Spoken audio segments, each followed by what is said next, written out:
I'm a licensed loan officer, have been for years, and this and this and this, and I get it. I'm I will just let you know, since my days in my military, and for anybody that served as well, thank you for your service. Um, all I know is how to do mortgages. I started at Conseco. Hardcore sales were selling 5% higher than the normal loan officer in the market, and every loan that we sold had 5 points on top of your third-party fees. So think about selling loans like that. So what did we learn there? Benefit sales.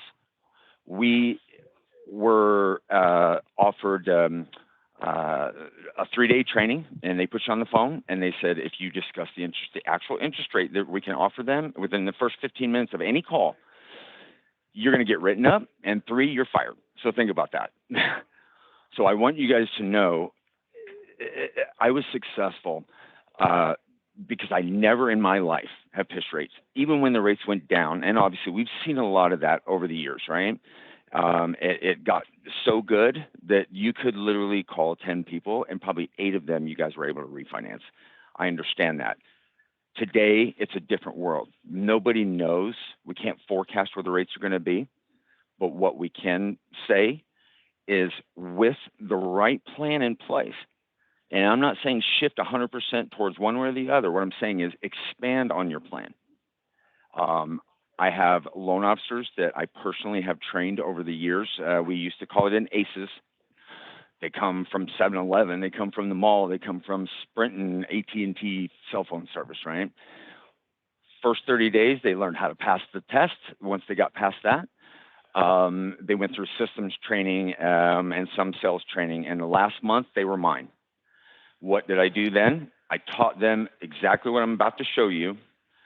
I stay in touch literally religiously every other day. They're reaching out to me, but kind of to brag a little bit.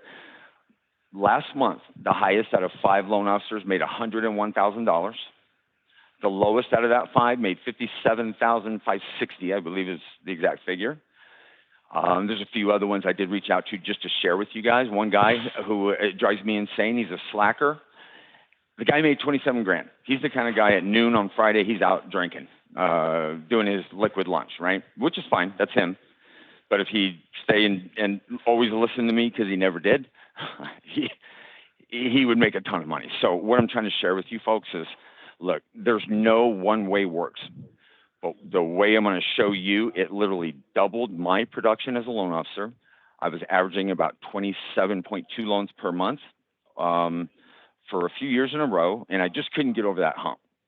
It was still not bad, right? 27 loans, but I ended up my last 3 years averaging in the higher 40s every month, like clockwork. And that was simply by a couple little tweaks I did, and it was something I fell into. I created a name for it, which you'll see here on the slide, and after the call, Andre can share it with you guys. But I want you to know it's not about me. These are loan officers doing it today. They're still using and selling this exact way, and they're crushing it. And they're not worried, right? The market is what it is. Clients can bark all day. People can shop you, but you're going to win if you pitch it right. So with that being said, Andre, if we go, let's go ahead and switch over to the next slide. Okay, all I'm saying is I want you guys to just, in the end, just be open, all right? So everything I'm sharing is the 100% truth. I've already covered all this. Just remember on the very bottom, I believe this to be true, and this is something I learned in the military. We always got to be positive. Glass half full, man.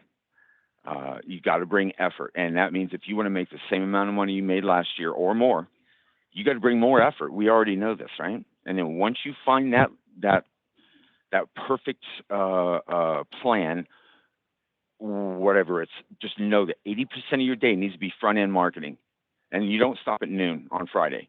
You stop at 5 or 6. You'll call me. Angela knows. You call me 7:30 at the office. I'm here. That's just me. I don't leave till the job's done. So positive attitude plus effort is always going to equal production. Let's move on. Go to the next page. And know this, everyone. That's the supervisor in me. I'm no longer a supervisor. I'm an AE. I do what I do because I chose to be here. I was offered plenty of those jobs at big companies. As a matter of fact, Home Point was one of them. My last offer was a site director. I turned it down in the end and came here.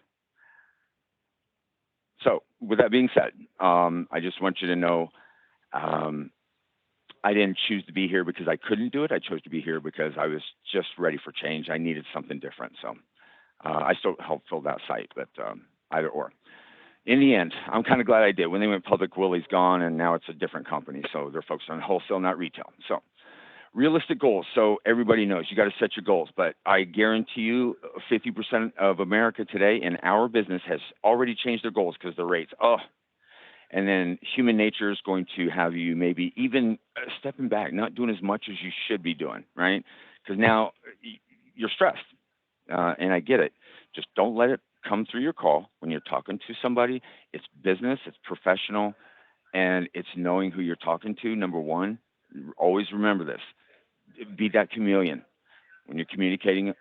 Communicate at their level, especially the way I'm getting ready to show you guys a few things here. So, moving on. Andre, adapt and overcome, my friend. I know you're ex-military too.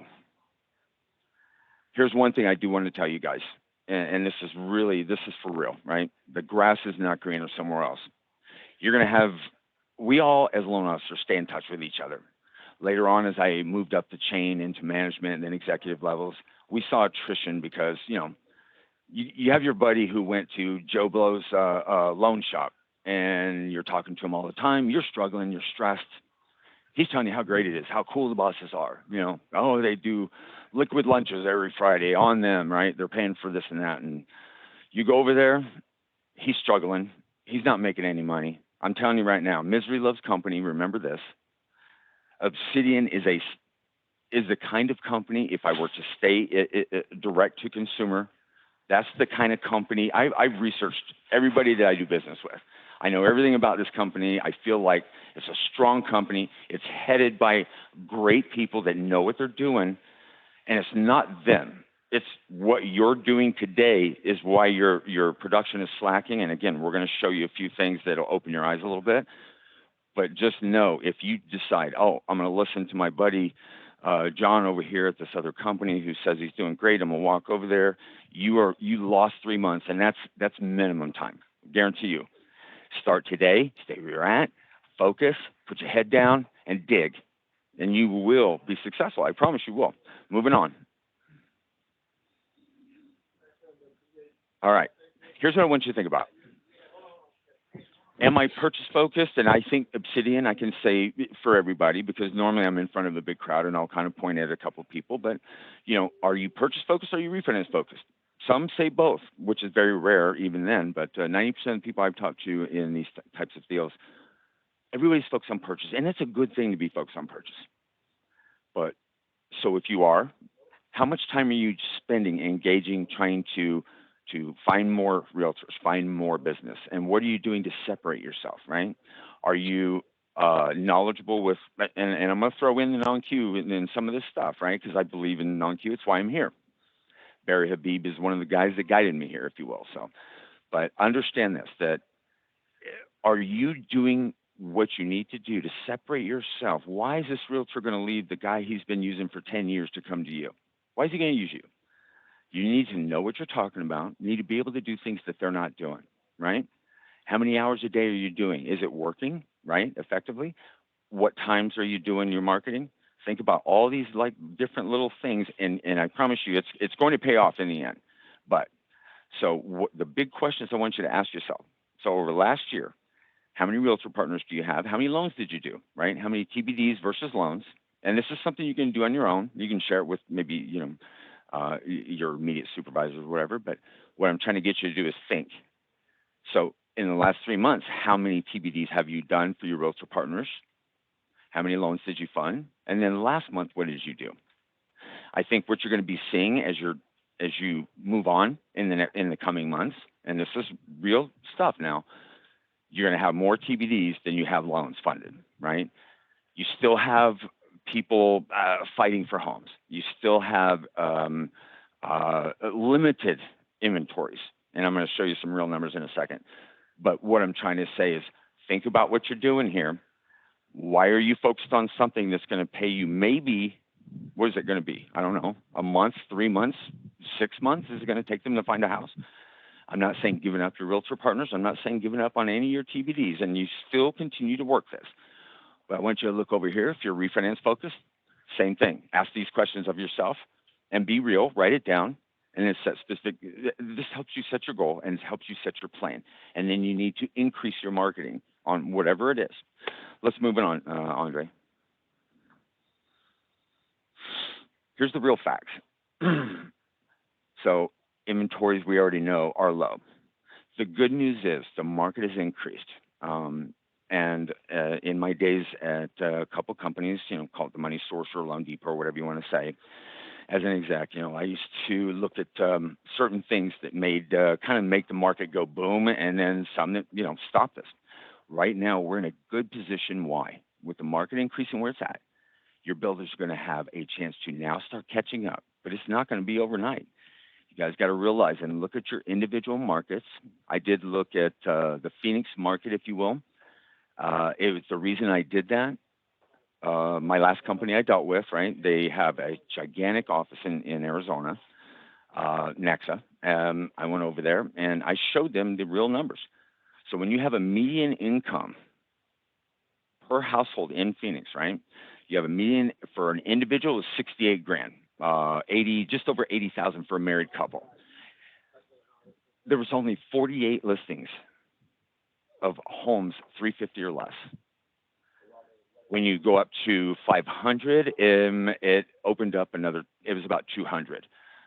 These things are selling almost $40,000 higher. So that means you have to have the cash because it's not going to appraise. So how many of your TBD clients have that cash, right? So again, another thing to think about. So what I'm trying to get you guys to do is look at the real numbers. And I should have done this in more your immediate area in Florida, but I guarantee you it'll be similar.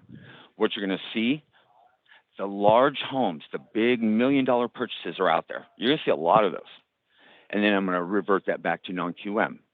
You know who's buying these homes? Your self-employed borrowers who cannot prove a dime of their income on a tax return. On a bank statement, these guys can buy $4 million properties, no problem. I do these loans all the time.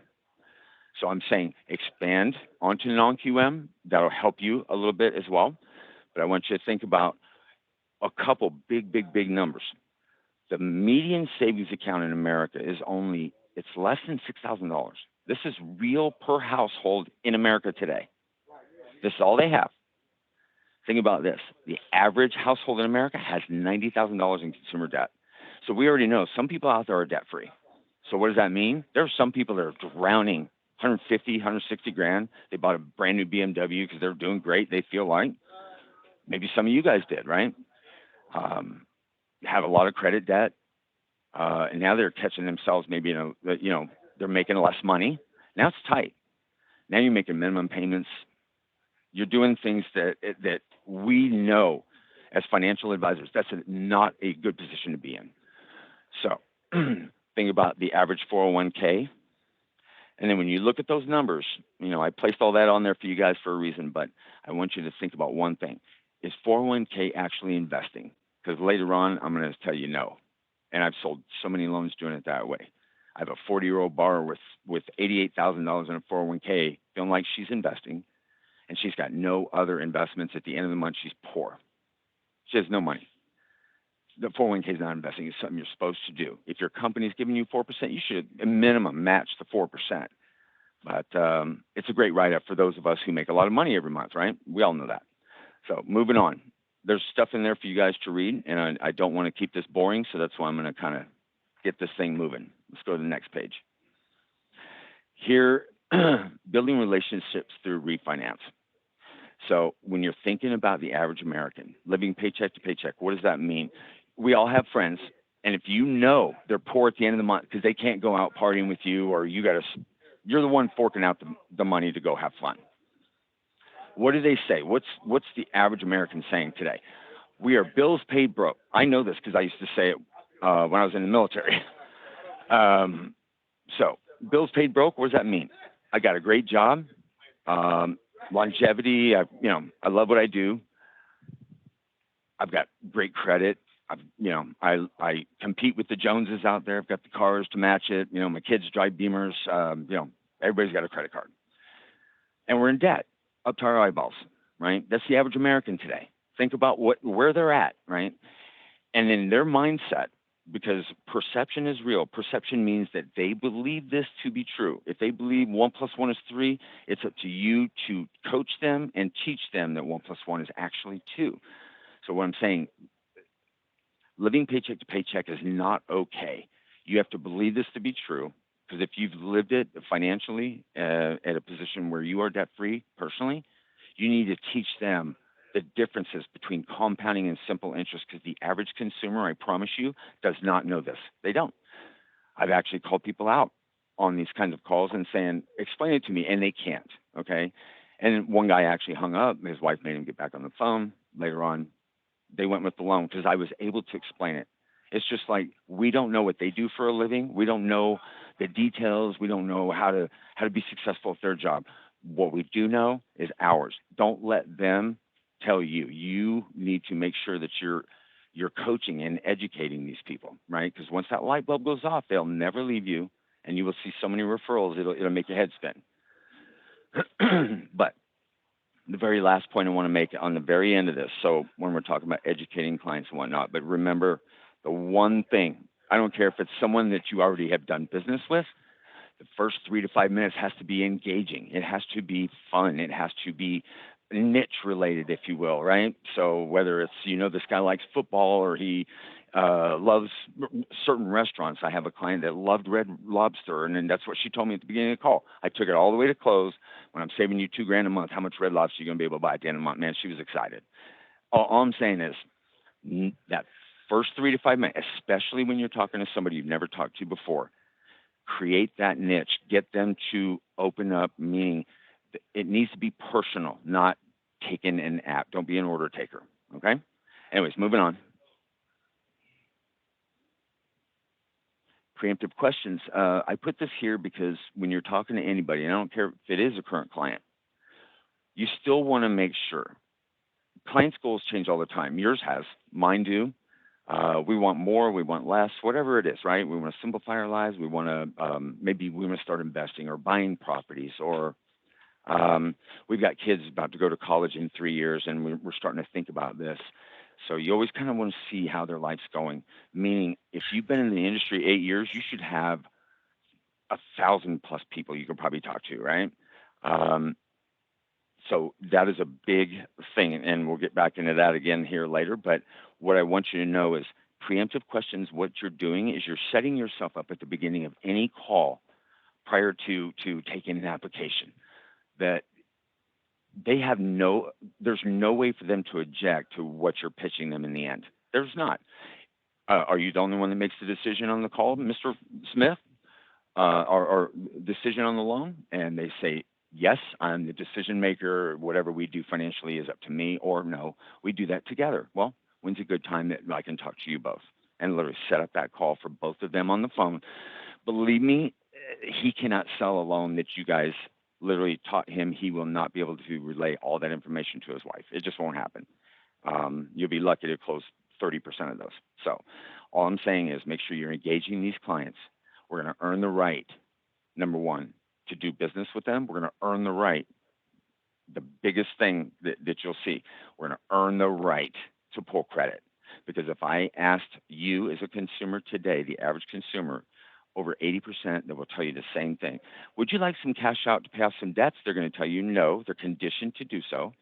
2007 created a whirlwind where consumers are conditioned to talk about points, rate, and don't take any money out of your house. That's the way they believe, and believe me when I say this, we've done enough studies to know this is true. So if you ask them up front, 10, 20%, they're going to tell you, no, thank you, and you're done. Because if they're at 275 today, 20-year or 30-year fixed, they just refinanced last year. Are they going to do? How are you going to get a credit report without like really engaging these folks? So, moving on. Okay, overcoming objections. I only threw these in there. This is something that we taught loan officers throughout history. You guys probably already know 90% of these. I only threw these in there for examples for those that may be younger in the industry. Maybe it's something different that you've not used, but this was something that worked for me every time, and it just spills out of my mouth. I literally wrote this, just so you guys know, less than 20 minutes, because it's something that when I do these seminars or presentations for folks, it just comes out of me. All I did was have kind of a guideline of what I was going to talk about next.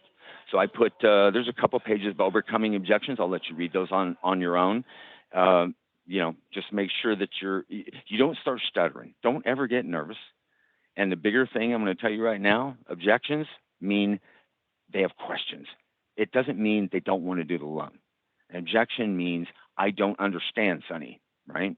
Think of it that way. And I promise you, you'll close more loans just with that. So the next page should be another objections, Andre. I think it is anyways. Yeah. So it's just, I want to shop around, want to speak with my spouse, blah, blah, blah. So if I want to speak with my spouse, what do we do in the beginning of the call? Preemptive questions, meaning who makes the decision? So I got you and your spouse on the line, and you do it the right way. They can't even bring this up, right? Anyways, so I gave you as much as I could, but on the very bottom, I said be a professional. It just means you're the expert in this field. Don't let your borrower overtalk you. And if they do, let them talk, and then make sure that you explain behind it why they're incorrect, right? You know that the mortgages are going up, rates are going up, and I don't think Fannie Mae and Freddie's done, right? So I think it's going to be a little worse before it gets better. But I do know this. I know in the non-Q side, we took it all in the arm in a month and a half. We jumped almost double. I'm not going to lie. It is what it is. But we're not changing right now, so the good thing for us. But I want you to understand that objections mean nothing. And there's the biggest thing, and I'm gonna tell you right now, Miss Angela and I did talk about this, and I'm so passionate about it, is never, ever, ever, ever make a decision for a client. I don't care if you're offering them an 11% interest rate. You have to, and that's buying it down by 3 points, maximizing fees, by state limits. Let's just say that, right? I don't care what their interest rate is currently today. Do not make the decision and tell the borrower, you're in a great position. You don't know if they are or not, because if you have a way to save somebody money, talk to them about it. This is all we have, because the very best, as I told Angela, the best letter that was ever written about me from a client was somebody I literally saved less than $75 a month, swear to God. And she wrote this letter, and she was crying when I pitched it to her out just what skipping one mortgage payment, getting her current escrow, and saving $70 a month was going to do for her. It was going to allow her to eat, is what she told me. Think about that. So moving on, go to the next page. Pulling credit is so vital to closing a deal. So I'm going to let you guys read all into this, because I'm sharing this with everybody. I want you to understand why it's so vital. Your Quickens, your Loan Depots, your sweatshops, if you will. So what they do, they're going to say, how many locks are you going to get me today? How many loans are you going to submit today, right? I never said that to my teams. How many credit reports are we going to have today? Because credit reports give you the opportunity to actually pitch a loan to see where the clients are for real, because clients will tell you life is great. I'm bills paid broke in the end, but they don't know that that's not okay. They're teaching their kids how to be broke. It's a vicious cycle. So they'll never understand what financial freedom is. They'll never understand what true investing is. The way that we do this, we pull credit, and that means, and again, this is a question I would ask the group. When is it do you ask for their social or asking credit? And I'm not saying someone that goes, hey, I want to buy a house, pull my credit. So you're just going into app mode right then. On a refinance, I used to be able to take an application. You didn't even know I took it. It's a conversation. And you as you're asking questions, you can, how long you've been on the job. Oh, that's awesome. I haven't done anything for 20-something years, right? And just engaging, and you're literally filling out your application as you're talking. So what I'm saying, though, the very last thing you do, I'll even send you guys actual scripting if you want. That's something I'll leave to Andre, but I have real scripts that, let's just say, AmeriSave still uses today. Pacific Union was using it. Freedom changed theirs. And it's my app. It's what I wrote when I was at Loan Depot. Loan Depot tweaked it a little bit, but it's about the same thing. It's basically just saying you're taking the application. I call it the soft way of taking it, right? It's the very last two questions you ask, date of birth, social security number. There was a call they did training on. I engaged this woman from the get-go. The very first thing out of her mouth was, you are not going to pull my credit today. And we already all know that, hey, look, 5 mortgage companies can pull your credit. It's not going to change your scoring in any way in the first 45 days. It's out there. It's federal law now. It's an easy thing to overcome. But I just moved on. I said, okay. And we just started engaging, started talking about our goals, what she wanted to do, different kinds of things like this. So what I'm trying to tell you is, earn the business. You know everything about these people by the time you get to the very end. Ma'am, date of birth. And then I said, ma'am, social security number. And this is a call that they trained newbies on. 23 seconds of dead air. You could hear us both breathing. And I finally said, ma'am, can I get your social security number? And she said, but I told you. I said, have I not earned your business? Have I not earned the right to help you? Do you trust me? And she said, yes. I got the credit. Anyways, needless to say, later on, I saved the lady over $1,000 a month, bottom line. All I'm telling you is, no matter what, do not ask someone up front, do they want to take cash out? They're going to tell you no, the majority, unless someone picks up the phone and calls you and says, hey, Sonny, I want to take cash out of my house, do some home improvements and pay off some debt. Okay, what am I going to do? I'm going to go in and pull credit, right? First thing, earn the right. Moving on.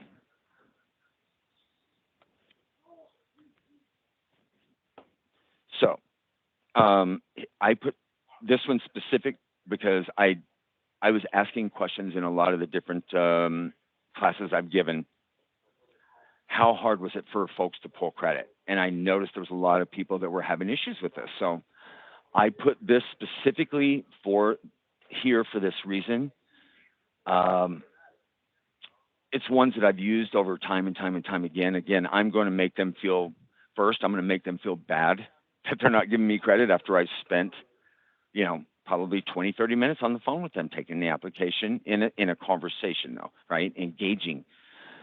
So what I'm trying to tell you is this is so important that I made sure I did objections just for this one reason, because when you get the credit, you will know right now if you have an option for this client and how we can save the money today.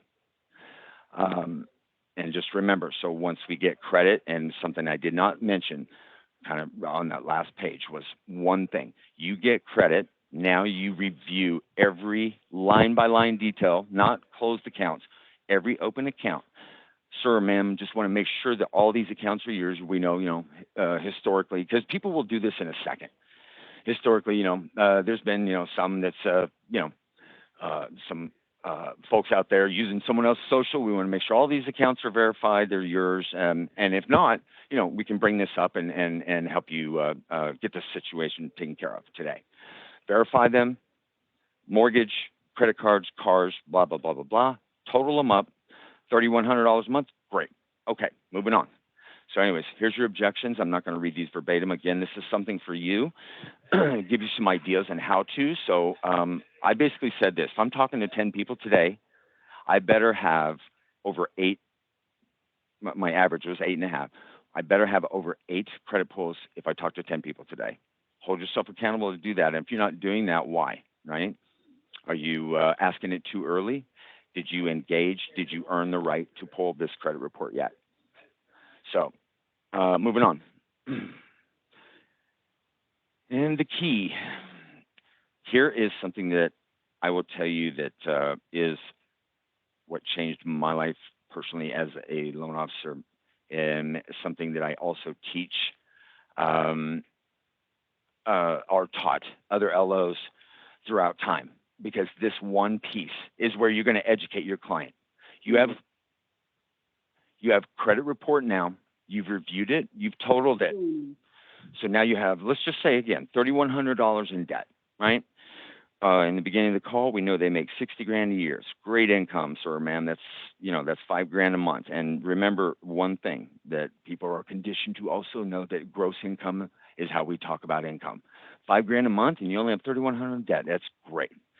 Now, sir, ma'am, let's talk about one other thing because I want to make sure I've got a full picture of what we're going to do here. Let's talk about your intangible debt. I name this. You can call it whatever you want.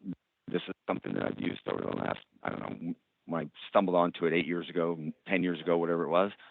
I call it intangible debt. Just made sense to me. And let's talk about your other debt that's not shown on your credit. Your cell phones, car insurance. Get a figure from your borrower. How much do you pay for that per month? Your grocery bill. You've got 2 kids, their lunches at school. Make anything that you can remember, electric, gas for your home, whatever it is, right? Get them to give you the figure. Play money at the end of the, at the end of the month where you going out, movie week, movie night for the family.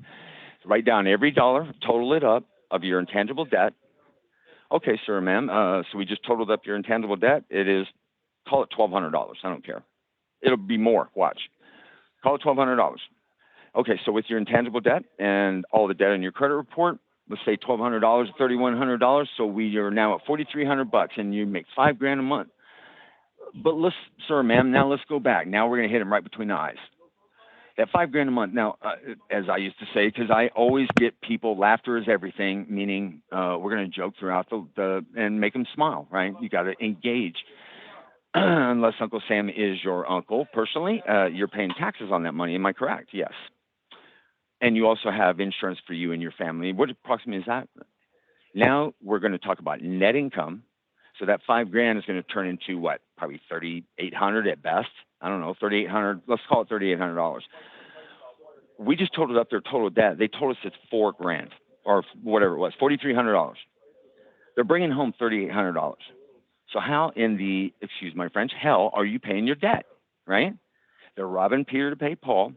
And I assure you, the reason I said I went overnight, I averaged 27 loans per month for literally 2.5 years.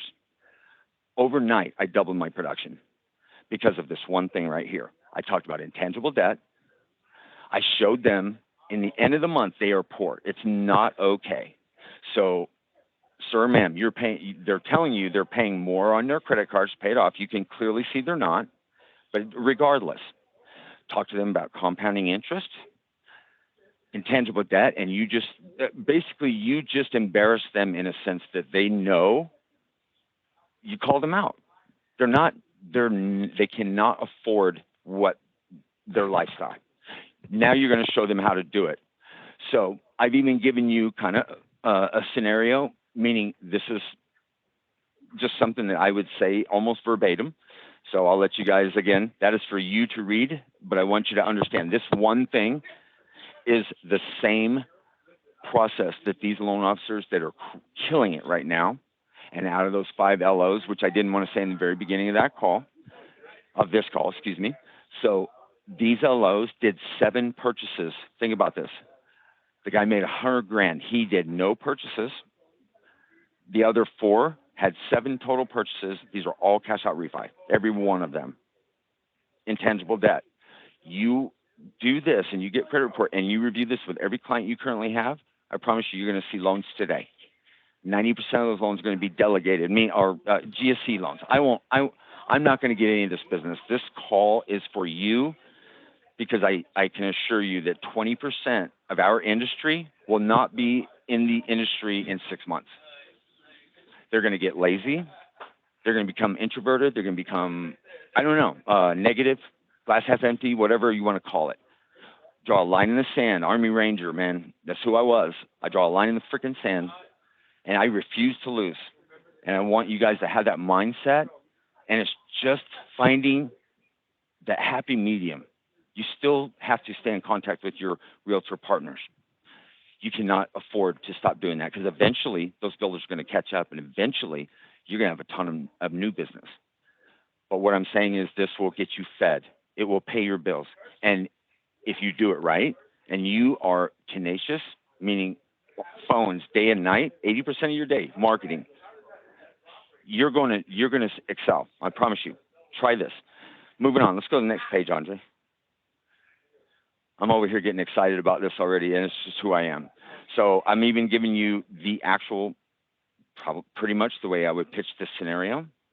And I want you to understand. So you're seeing in here. So let's say that these people are going to go non-QM and this is a live scenario that I did help somebody do, I'm still going to say, and this is, for the most part, it was the truth, because we would run everybody through AUS, and if they do not qualify GSE, that's when I want you guys to reach out to me, because guess what? I can do those claims. I don't care about mortgage rates, and I don't care about foreclosures or bankruptcies, and I don't care about this and this and this. And if we can save them money, I'm going to help you pitch it. I'm going to help you seal that deal. And if it gets submitted with me, Miss Angela already knows, I'm as passionate as they are, and I will get you paid, period.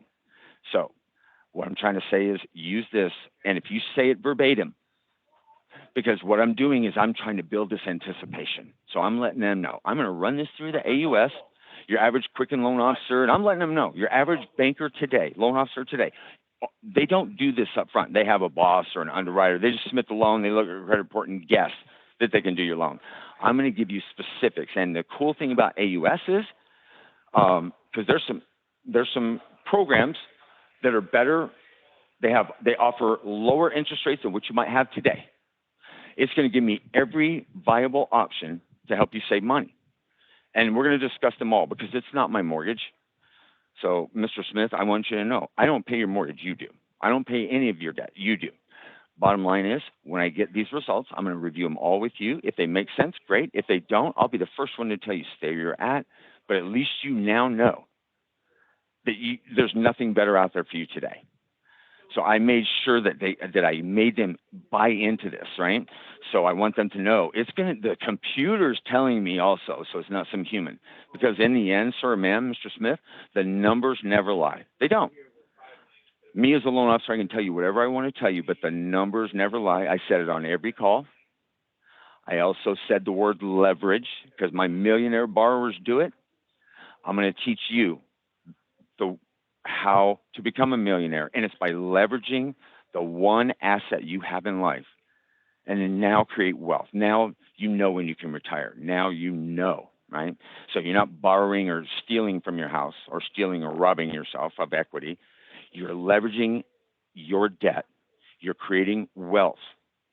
I now know that I don't need Social Security when I retire. I now know that I can retire at this age because I'm putting in X amount of dollars every month. I pay me first. I now understand compounding interest.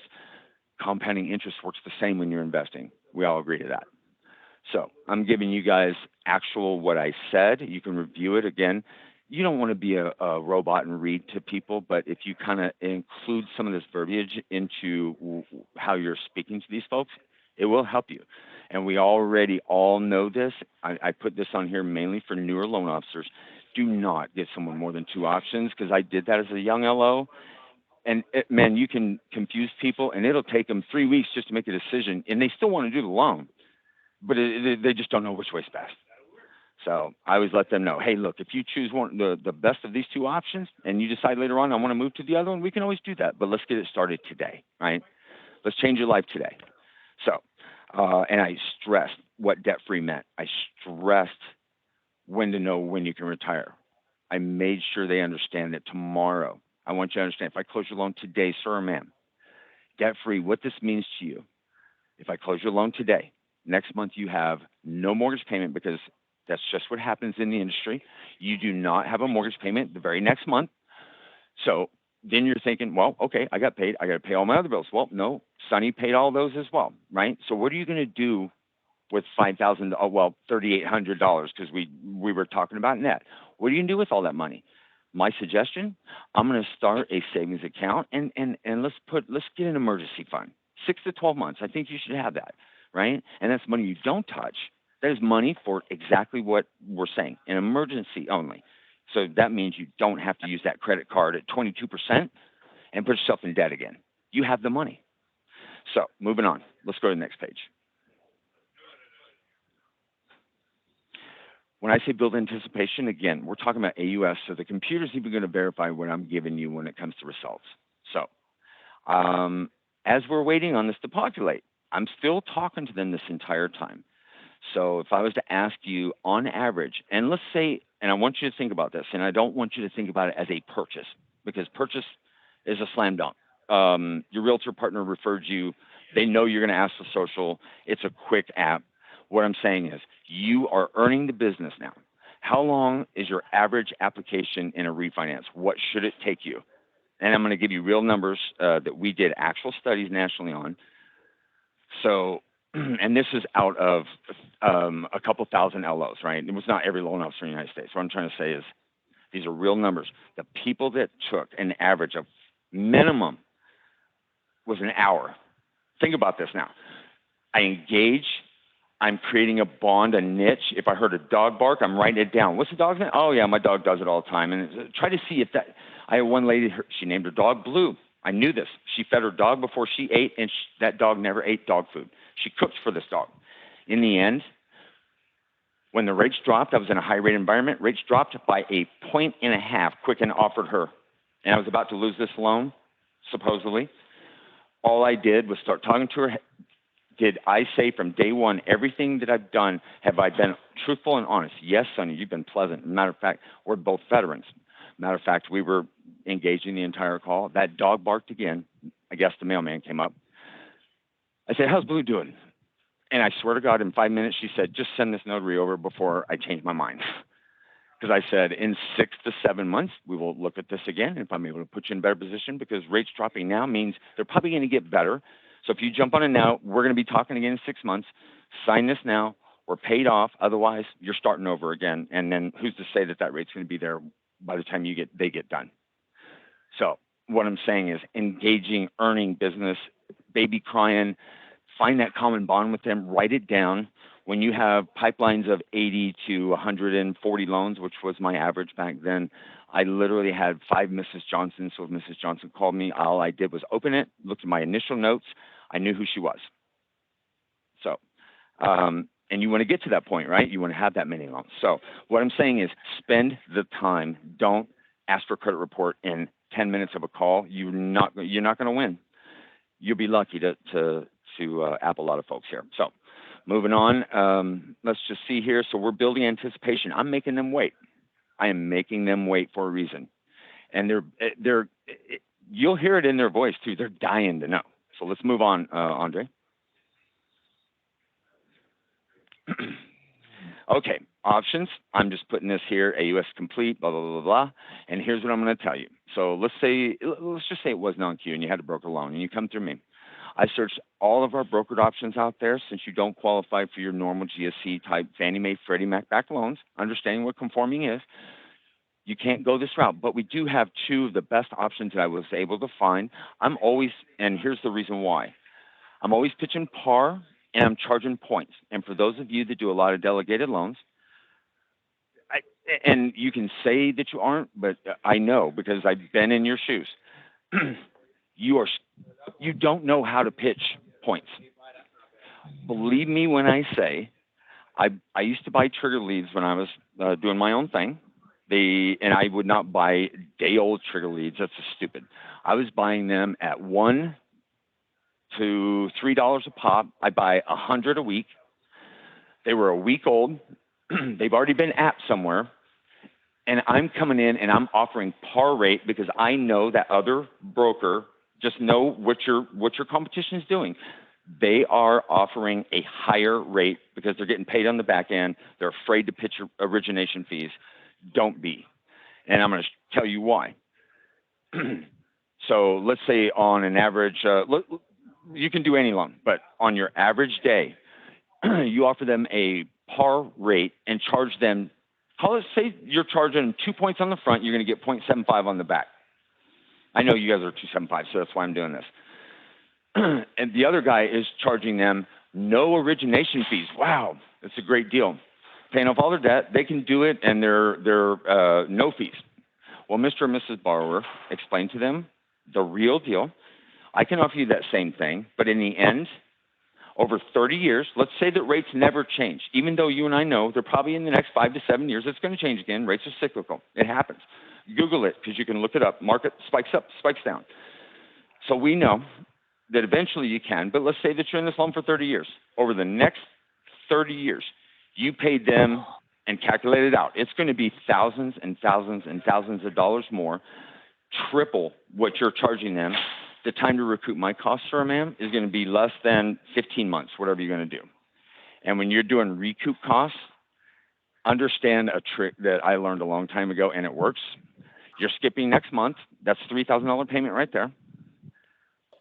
And then calculate the rest of the savings on the recoup. So it just cuts your recoup time by what, maybe 2 or 3 months extra. So doing that, it works every time, and clients will thank you for it. Let's say that. So my next option will be, and my other loan is, and then you can pitch in the loan without origination. I guarantee you they'll pick option 1 every time. They want the lower rate. They're not going to bark about fees. And if they do, we revert back. Well, this is the option you chose, right? And they don't complain because they chose the option. Don't pitch them or don't sell them a loan. Give them the options. They're going to choose their option, and you'll never lose this client. I don't care who calls them. Moving on. And again, there's a lot of good stuff I put in there as far as verbiage that I want you guys to read, and you can go from there. So when I say sell with confidence, what this means is I used to listen to a lot of calls. When people get to a Social Security number, they're very firm, they're very bold, you know, hey, sir, ma'am, and they're very professional. You get to a Social Security number, and say this lady that told me I wasn't going to pull her credit. I didn't go, okay, can I get your social now? No. Ma'am, may I get your social, right? Date of birth, Social Security number.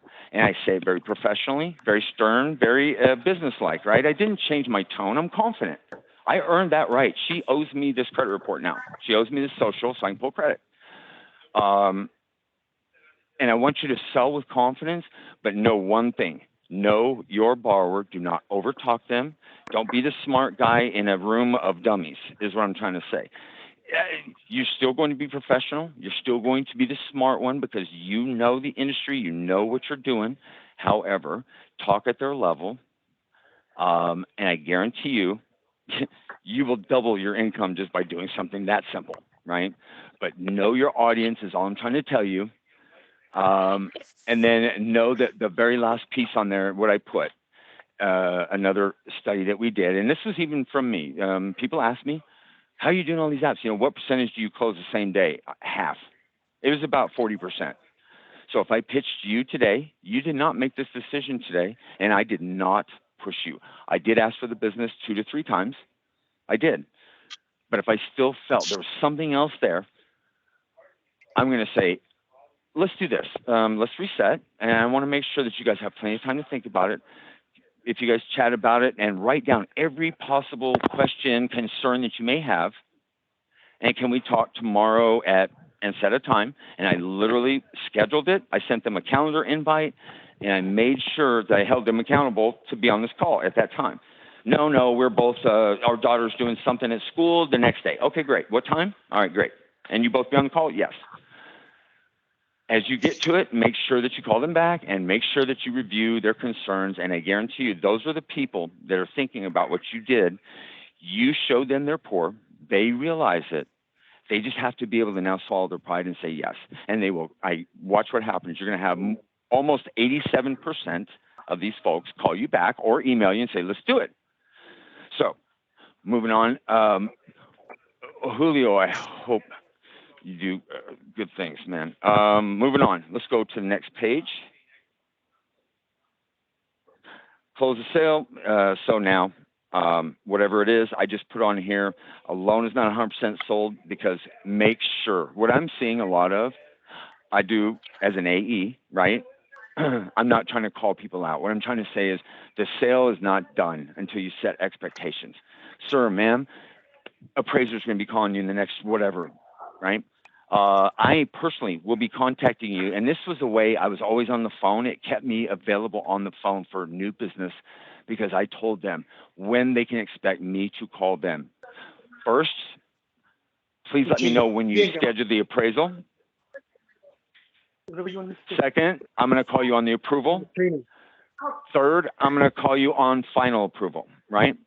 They knew, or excuse me, appraisal, initial approval, appraisal when it comes in, I'm calling you, and then final approval. So they knew if they need me immediately, you email me and I will call you immediately. Otherwise, I'm always on the phone, sir, ma'am. So let's see here. So I just put on there kind of pretty much what I said. Let them know how many days they can expect to close, and I moved on. But this is how your processor will get your loan closed if you have a processor. and I had 5 that were amazing. And the reason they were good at what they did, because I set up this call, they knew my processor was calling them immediately after approval, and I was following up on them. I said, did you already talk to them? Yes. When are you sending the docs? Oh, how are you sending them? Email, snail mail? I mean, what's going on?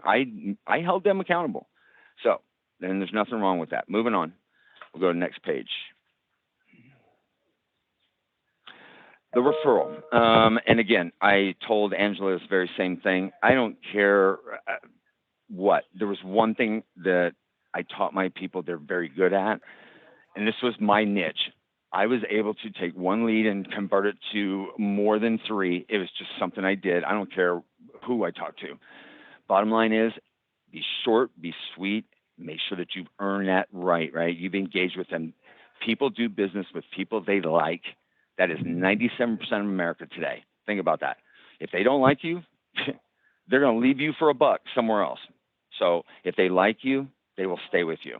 If you have commonality with them, they will stay with you.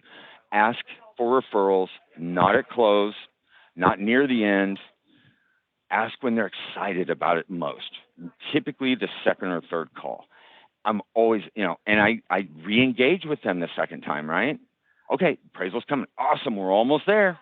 Got the initial approval. That's when I pretty much dig in and I'm driving that. I expect referrals, and I got them. I would have literally locks the very next day. Didn't even have to sell the thing.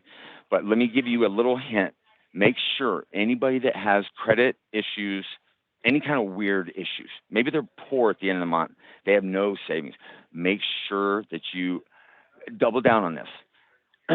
Sir, ma'am, Mr. Smith, just know anybody you refer to me, they'll not know anything personally about our conversations, only that you're one of my favorite clients. Really, that's how I kind of roll with it. When they realize this, do you know I got more referrals from denied clients than I did from anybody else? Because you're guys at Quicken, you're guys that are call center junkies, right? They're not going to spend 15 to 20 minutes to explain to somebody that's denied why they're denied, how can they get a loan, and then help them with the plan, right? And then I used to schedule them for the next call. You do this. If you stay on track and you commit to me today, you're doing this, I'm going to call you on this day. And we scheduled it. And I promise you, they're going to hold you accountable, and they're going to do it. And I got more business up front. Well, you know what? By the way, my friend and my friend and my friend and my mom and dad, and I used to get tons of referrals from these folks because I spent the time to help them understand why. Your average banker is so lazy, they're going to say you're denied or sometimes not even call back. Shame on them. Anywho, again, I'm just very passionate about what we do. We try to do it right. You're not going to always be right. You're going to make tons of mistakes. I do every day. Own up to it.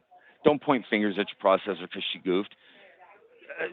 We're a team. We step in together, come together, realize that there's an issue, fix the issue. That's all. Because people will make mistakes. And I tell people all day long, I'm not into the finger pointing.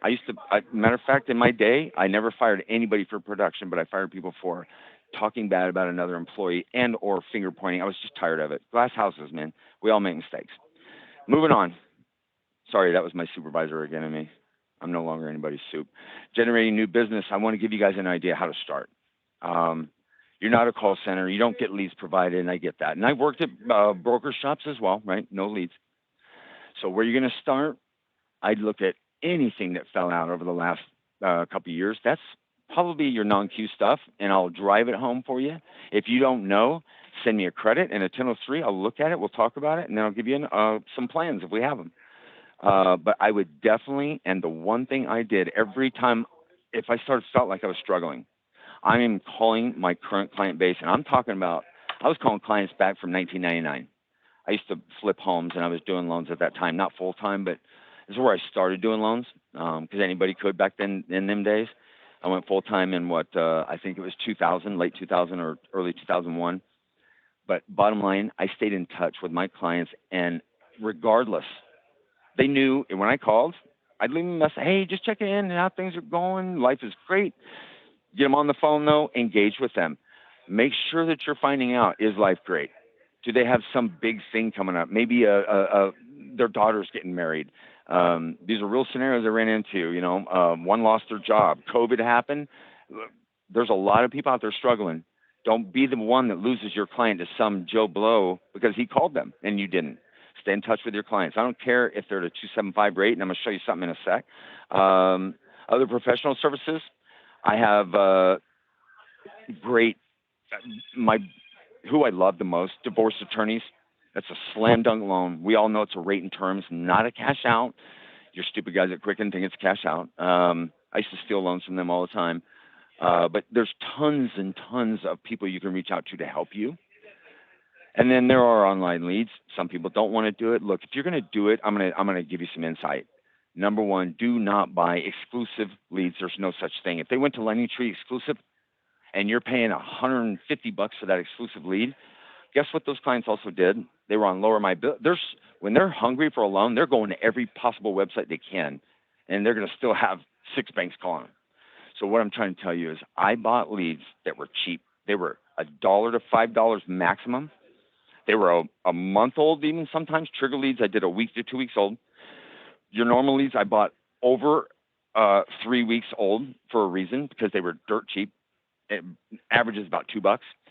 I did this because if we're already working with somebody. Oh, okay. So what did they offer you? Blah blah blah. Get into it. I'm telling you right now, I'm still dealing with it.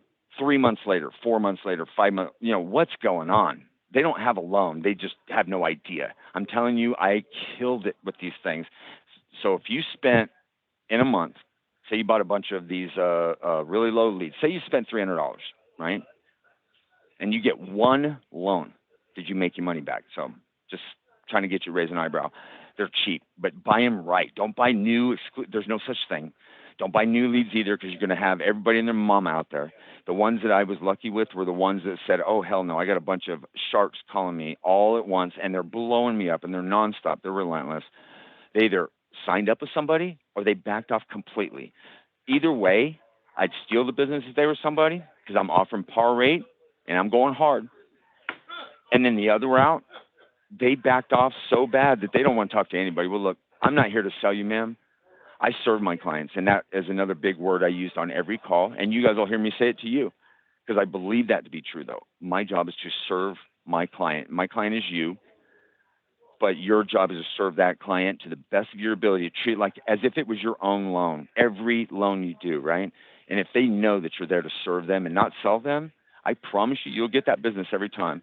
And I'd find 3 out of every 25, I found 3 that backed off completely because they hate people, as do I. I'm an old grown soldier. I'm just kidding. But you'll find that in there. You'll also find probably about 10, if not more, but 10 on average out of 25 that are already with somebody, and all it is it's you engaging them, right? Be creative and talk to them, engage with them, talk about kids and dogs and whatever, weather, sports, I don't care what it is, but just be that chameleon and be able to engage with them and have that second opinion, as should everybody, right? So, anyways, direct mail was one thing that I did when I was a broker, and I'm tell you what was the best thing I ever did was direct mail. There's companies that do it for you, but I'm just saying, if you pick the right zip code, your specific area for whatever you want to do, whether it's purchase, you can talk about anything on these things. But if you do anything direct mail or an email, I'm going to tell you right now, and I'm trying to tell the marketing department here that same thing. Don't put everything we can do on one flyer, because the realtor doesn't know what the heck that means, and a loan officer is going to take it in, and they're not going to win. Be specific and try your best. 2 sentences or less. Do not, but something that's going to make them jump. They love the word free, all I'm trying to say is be short, sweet, to the point. Do not get wordy. You're going to lose them. And that's why I'm not reading this entire thing to you. I just want you guys to, you'll have this information to read later if you want, if you feel it's going to help change you. I promise you, those that do this program, and if you do it right and you hold yourself accountable, you're going to see immediate production. Let me tell you this, 2.5 weeks ago, I did this for Pinnacle Lending. One guy, he was licensed for 14 months, never been taught how to sell benefit. I helped him with his first refi. Think about this: 275. They just did the loan. He does not qualify now for a conforming loan. Why? He went 1099 or something on that one. He's able to get and guess the rate that we're pitching him, 7.25. Enrique was so scared to do it, he didn't. He just said, "Sonny, they're not going to take this." Do you know how much money we save this client every month? And I got on the phone and I helped him sell it. And my boss was worried because I gave up my licensing, all 20, however many I had. I gave up my licensing for a reason. I'm all in here, right? I've spent 25 years slinging loans, supervising. I was done. I love what I do right now. I'm changing the world one loan at a time, one loan officer at a time, if you will. And I believe that non-Q is the way the next 3 years. I just believe that to be true. But with that being said, I got on this phone call and I told my boss, listen to the recorded call. You will not hear me even say the word rate until the very end. He's like, okay. I pitched this loan for this guy. And I said, I want you to think if I was able to do this, I'm paying off all their debt. I put your new payment here. This is what I'm doing. If I can put your new payment here and save you $23.94, the exact number. So I'm saving them. Okay, debt consol. Here we go. I am saving them $25.15.30 a month, annualized, sir. And I said this verbatim. Annualized, 30,183.60. In your first year, that's the real savings you're going to see. Over 10 years, so I want you to realize that's $301,000. That's how much I'm saving you. So if your goal is to pay off your home sooner, sir, if you applied every dollar of what we're saving you to your loan, you're paying off your home in 11.5 years. Your current plan, you make your credit card payments, you're making your 2.75 interest rate. Oh, and by the way, when you go to parties, you can brag about that rate. But at the end of the month, where are you at? He had about $15 left over when we did intangible debt and whatnot. $15. Think about that. Anyways, but instead of applying it all to your house, it's a great write-off. Invest at least half of it, sir. Let me show you why. And all I talked about was benefit and what this money could do for him every month. Anyways, in the end, I wanted to let him know that I also increased his income by 35.3%. He needs to go talk to his boss and have a conversation. Some stranger just gave him a giant raise, and he's been killing himself for this guy for 11 years, right? So having a joke about it, but this guy signed that second. Oh, by the way, what's the rate on it? 7.25. Think about that. So if I was to call you today and say, you're at 275, 29 years left, I'm going to say, oh, I can give you 7.25. It's the way you talk to them. It's the way you pitch it. In the old days, they didn't even know half my clients didn't even know what the rate, all they knew what their payment was. They were going to be debt free and they were saving X amount of dollars. And that's what it was. And by the way, I was charging them 5 points. That's who I was before Dodd-Frank screwed me up. Anyways, moving on. So I'm trying to give you some ideas on how to generate the new business. Next slide, and then I'm going to hustle. I'll give you guys 10 minutes, and then I'm going to get off this so you guys can go make some money. Anyways, I put in here a bunch of stuff about Oaktree, what non-Q is. If you don't know it, know it. Seriously, if you're using another company, you give me a shot. I'll impress you, because the one thing I know income better than most underwriters. I know guidelines better than most as well. The bottom line is, if it doesn't qualify, 48% of every loan we close officially today, since the 2 years I've been here anyways, it's by exception, meaning it doesn't qualify, but hey, we're able to do this. There's only two things we won't do. FICO lower than 600 right now until they decide they're going to lower that. And the other one, manufactured homes. We just don't do them. So next slide. I'll let you read this as well. Andre, hit the next one, bud.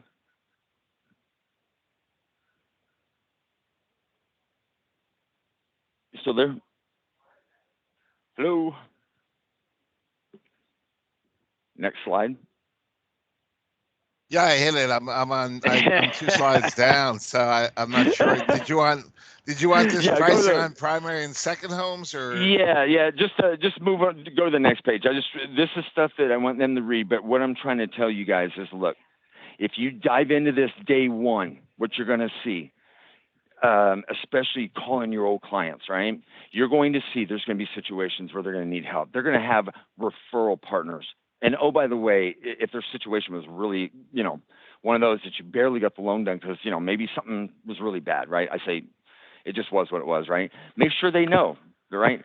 All these people are going to know that you're one of my favorite clients. I still miss you, and they're going to refer people. But get those referrals, get those life situations, and pull credit. You're going to find immediately that you will have GSE Fannie Mae loans right then and there. Some of these people that may not qualify because of COVID, hey, reach out to me. If you've had declines, reach out to me. Send me whatever. I will help you, and I will get you paid. If you run into a scenario, even if it doesn't come to me, it's a GSE in-house loan, great. If you need just a second voice on something, or like how would you pitch this, or what would I do, reach out to me. Email me. I'm available weekends. Look, I want to see you guys win. Anybody that's associated with my team, with this company, I just refuse to let you just fall out unless you just don't have it in you to make it, right? So dig in, dive deep. Any scenario that you run across with non-QM, I would appreciate the business. Send it to me. I will help you, and I promise you I'll get paid. My average loan on my team, this is over the last 12 months, my average, and it's increased lately, my average loan is just over $700,000. My average loan officer makes 2.132% per loan. So one loan here equals how many GSE loans? Think about that as well. Self-employed investors are my big thing. I can do everybody. But I want you guys to know that I promise you this. If you go in and start calling your clients, activity will bring, you'll see productivity. It will start happening. But you have to push yourself, work double what you did last year. Don't make that mistake. I don't want to see people lose, because the last time the market trended upwards was it 2014, I do believe. Andre could probably verify that. But 2014 was the last year I was at LO, and I know rates went up. I think it was 2014, end of 13, 14, or 12, 13. What I'm trying to say is I did better when the market went up because I had less competition. I think that year we saw 500,000 non-renewals. People that don't know how to do anything but sling a rate. Quit talking about rate. Don't make the decision for a client. If they have debt and they're riddled with debt, show them how to become debt-free, how to change their life, break the chain, teach their children how to do the same, and you'll sleep great at nights. I don't care if you increase the rate to 10%. You're going to sleep great. And then guess what you're going to get behind that, whether it's 6 months later, 2 years later, 7 years later. The market will come back. What are you going to get? Another loan. Everything I did was 2 loans. Everything. I'm always pitching benefit. My second one, you can sling rate all day long because that's all you're doing. They have no debt. Some of them will go back and spend all their money. I had, swear to God, one guy, my favorite client ever, he bought Don Magic Wand's used green Rolls Royce. It's sitting in front of his barbershop today, but he put himself back in debt like 3 different times. Finally, he's debt-free. He just loved money. Anywho, bottom line, guys, I wish you the very best. I hope I didn't bore you. And I promise you what I'm giving you is real. I promise you that loan officers I know personally are crushing it, right? And they're focused on one thing. And I was a refi god. I hated realtors. That's just who I was. And I know a lot of you are realtors on this call. I didn't hate realtors. I hated the ones that told me I used to be a loan officer. Dude, don't talk to me about that, right? A 12-year-old could have been a loan officer before 2007. Or 2008 when the SAFE Act came into play and licensing was a big thing. What I'm trying to say is don't let someone that's a realtor tell you how to do your job as a loan officer. That's all I'm saying. This is a hard job. We deserve 3%. And to me, even if you are a realtor on this call, you deserve less. That's just how I feel. Searching for a home and writing a contract is simple. What we do for a living, you guys know, is real work, and it's hard. So call me if you need me. My cell phone's always on the weekends, Monday through Friday during business hours. I'm available on my office line. Email is a great way to get in touch with me. If you need something, reach out to me. And Andre, I hope I helped. Absolutely, man. I really appreciate you taking the time. Well, I will give you guys one additional, the scenario calculator. I apologize, Andre. I will have it completed and sent over to Andre where he can share it with everybody.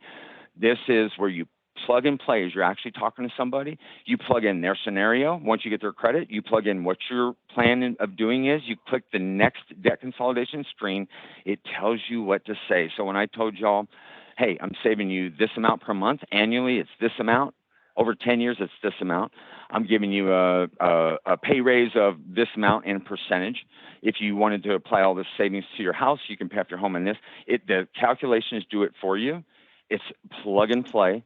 My new loan officers used it, and they had great success with it. So what we're doing, though, is tweaking a little bit so I can share it with everybody. It used to be something I had when I was an executive at another company. So we're just making sure it's all cleaned up. I'm going to share it with you folks as well, and I'll have a few other little goodies for you, okay?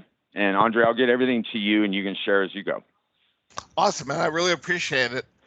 God bless, my friends. No matter what, I'm going to head out. I'll let you guys have at it. And again, anybody need anything, I don't care what it is, even if it's an in-house loan, GSE, and you're having problems pitching it, let me know. I'm good at it. That's just what I did. Anyways, God bless, guys. Take care. Thank you.